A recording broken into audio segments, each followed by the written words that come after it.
சர்வதேச cricket கவுன்சிலான ICC மூலம் நடத்தப்படும் சாம்பியன்ஸ் டிராபி கிரிக்கெட் தொடரானது மினி உலக கோப்பை என்றும் அழைக்கப்படுவது வழக்கம். ஐசிசி தரவரிசை பட்டியலில் முதல் 8 இடத்தை பிடிக்கும் அணிகள் மோதும் இந்த தொடரானது இதுவரை 8 முறை வெற்றிகரமாக நடைபெற்று முடிந்த வேளையில் 9வது முறையாக இந்த ஆண்டு பாகிஸ்தான் மற்றும் ஐக்கிய அரபு அமீரகத்தில் நடைபெற இருக்கிறது. எதிர்வரும் இந்த சாம்பியன்ஸ் டிராபி தொடரானது நாளை பிப்ரவரி 19ஆம் தேதி துவங்கி மார்ச் 9ஆம் தேதி வரை நடைபெற இருக்கிறது.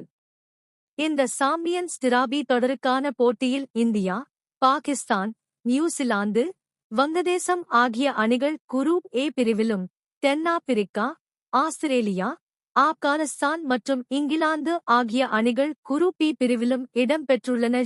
மொத்தம் 8 அணிகள் பங்கேற்று விளையாட இருக்கும் இந்த தொடரில் இறுதிவரை சென்று கோப்பையை வெல்லப் போகும் அணி எது என்பது குறித்த எதிர்பார்ப்பு பலரது மத்தியிலும் அதிகரித்துள்ளது. மேலும் இந்த தொடரில் வெற்றி பெற்று சாம்பியன் பட்டத்தை கைப்பற்றப் போவது யார் என்பது குறித்த விவாதங்களும் சமூக வலைதளத்தில் அதிகளவு நிலவி வருகின்றன. இந்நிலையில் இந்த தொடரின் அரையிறுதிக்கு செல்லும் 4 அணிகள் எது? இந்திய அணிக்கு இதில் என்ன பாதகம் என்பது குறித்து இந்திய அணியின் முன்னாள் வீரரான ரவிச்சந்திரன் அஸ்வின் தனது கருத்தினை வெளிப்படுத்தியுள்ளார். இதுகுறித்து பேசிய அவர் கூறுகையில், இந்திய அணி தங்களது அனைத்து போட்டிகளையும் துபாயில் விளையாட இருப்பதால் டாஸ் வெல்வது முக்கிய விடயமாக இருக்கும் என்று நினைக்கிறேன்.